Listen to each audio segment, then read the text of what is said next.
And injustice, of course, is an ongoing, a recurrent theme which comes over and over again in history.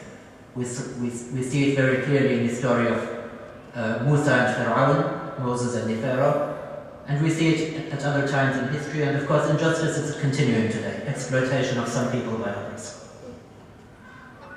Alright, but how about average people like ourselves, everyday people who are not rulers, who are not kings or presidents, who don't have armies at our command? Alright, thankfully we don't have that test.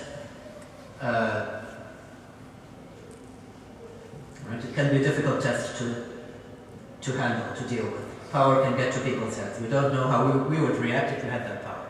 We hope and we pray that we would not commit injustice, but it is a big test. Alright, but if we are not rulers and commanders of armies and so on, is it possible for us still to be tyrants? Yes.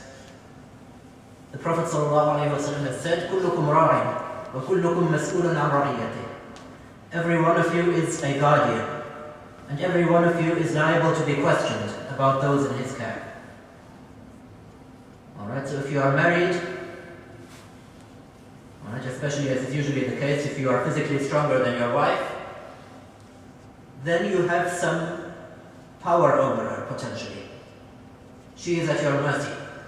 How do you use that power, that physical edge that you have? Do you respect her and respect her rights, or do you abuse her? Whether it is physical abuse, or psychological abuse, or something else. Right? Of course, maybe sometimes the opposite might be true. Maybe the wife is stronger than the husband. In that case, you need to be careful and watch how you are treating your husband. Alright, the same way if you have children. How are you treating them? Your children also have rights over you. You cannot be unjust to your children. Even as far as the gifts you give them, the Prophet ﷺ has said, he has taught us that you should be just, you should be equal in the gifts that you give to your children. If you give a gift to one child, you should give one to the other children. Alright, so it's possible for us also to be tyrants to some extent. And if you are an employer, how do you treat your employees? So these are some of the things that some of the sins that Aad was committing. And again he reminds them, فَاتَّقُوا اللَّهَ وَأَطِيعُونَ. Have taqwa of Allah, save yourself from Allah's displeasure, and obey me. And now he goes on a different note. وَاتَّقُوا الَّذِي أَمَدَّكُمْ بِمَا تَعْلَمُونَ. Have taqwa of Allah, who has strengthened you with what you know. He has strengthened you with cattle, with livestock. Right? With livestock and with offspring, with children. And with gardens and rivers. إِنِّي أَخَافُ عَلَيْكُمْ عَذَابَ يَوْمٍ عَظِيمٍ. Surely I fear for you the punishment of a tremendous day. Alright, so now he, after warning them about some of their sins and advising them to stop them, now he reminds them of Allah subhanahu wa ta'ala's blessings. Of Allah's blessings upon them. That how can you not obey Allah? How can you not fear Allah? When He has supported you, strengthened you with the things you know. And He mentioned livestock and children and gardens, right? Maybe they had agricultural orchards, whatever it was, rivers. All of these things. In another verse, we are told that He said to them, فَاذْكُرُوا آلَاءَ اللَّهِ لَعَلَّكُمْ تُفْلِحُونَ. Remember the blessings of Allah in order that you may be successful. Remember the blessings of Allah. Again, this applies to us.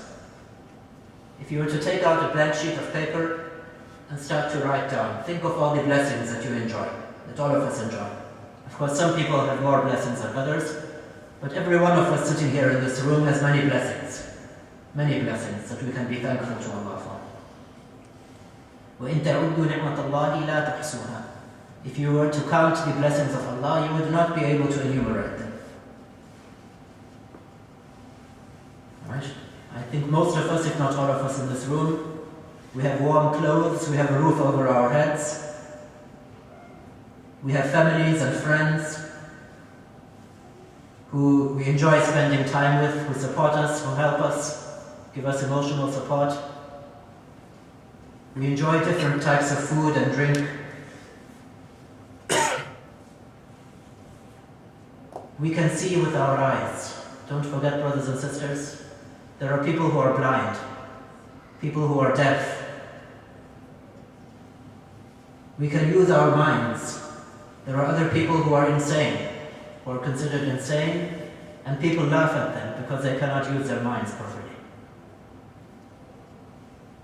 Many, many blessings from Allah subhanahu wa ta'ala.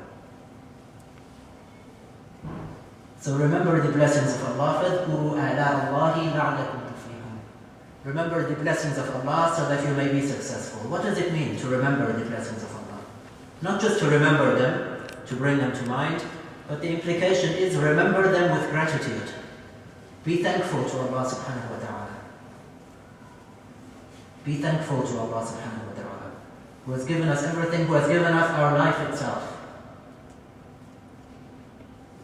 How then can we not be thankful to Allah? And what does it mean to be thankful to Allah? To recognize Him first of all, and to worship Him alone. Zayd ibn Amr ibn Nawfal, radiallahu anhu, he was an Arab who lived before the Prophet sallallahu alaihi wasallam. And we know the Arabs at that time were idolaters. Right? They were worshipping idols. They were worshipping many gods. But Zayd ibn Amr never took part in their idolatry. He knew that this is wrong. This is evil. And he would stand before his people by the Kaaba.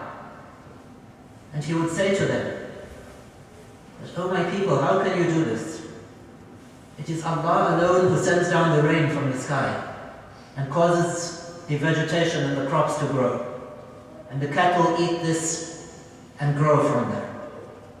And then you sacrifice and slaughter these same cattle, these same animals in the names of other than Allah, and you pray to other than Allah. How can you do this?" So Zayd ibn Amr refused to take part in their worship of idols, and he insisted on worshipping the one God, the God of Abraham alayhi salam. The Arabs, of course, they knew they were descended from Ibrahim alayhi salam, but they had forgotten by that time the real essence of his message. So they had lapsed into this polytheism. And Zayd ibn Amr, of course, he died before he could meet the Prophet sallallahu alaihi wasallam. The Prophet Muhammad sallallahu alaihi wasallam. But the Prophet Muhammad sallallahu alaihi wasallam said about him that Zayd ibn Amr will be raised up as a nation to himself on the Day of Judgment. He will be an ummah to himself. Right? Just like Ibrahim, the Prophet Abraham alayhi salam was an ummah. كان أمة قانتا لله حنيفا, and as he said to his wife, this was at least in the early stages of his mission, he said to his wife Sarah that today on the surface of the earth there is no one else who believes in Allah except me and you. Alright, but let's get back to Aad. So Hud alayhi salam reminded his people of the blessings of Allah upon them. Remember the blessings of Allah, remember them with gratitude. And what is gratitude? To first of all recognize Allah and to thank Him and to worship Him alone. And then there are other manifestations of gratitude. Part of the gratitude is to help others who are less fortunate than ourselves. Especially nowadays we are still thinking about the devastating earthquake in Haiti. Alright, part of the gratitude to Allah for having all of the blessings that we have and we continue to enjoy is to help out people like this, people who are in need, people who have been afflicted by calamities, natural disasters, or whatever type of suffering it is. There are people in our own communities who are homeless, who are sick, people in this country, in other countries, who are suffering from whatever it is, from natural calamities, from injustice, refugees, whatever it is. Part of the gratitude, again, that we owe to Allah subhanahu wa ta'ala is to thank Him by helping others who are less fortunate than ourselves. Alright, so this was the message essentially of Hud alayhi salam. What was the reaction of his people? Let's go on with the verses. قالوا سواء علينا أوعظت أم لم تكن من الواعظين إن هذا إلا خلق الأولين وما نحن بمعذبين. They said it is the same for us whether you preach or you do not preach. إن هذا إلا خلق الأولين. They said this what we are doing is just the way of the earlier people, our forefathers. Alright, we are just following what our forefathers did. How can you say it is wrong? Right? They didn't want to think for themselves.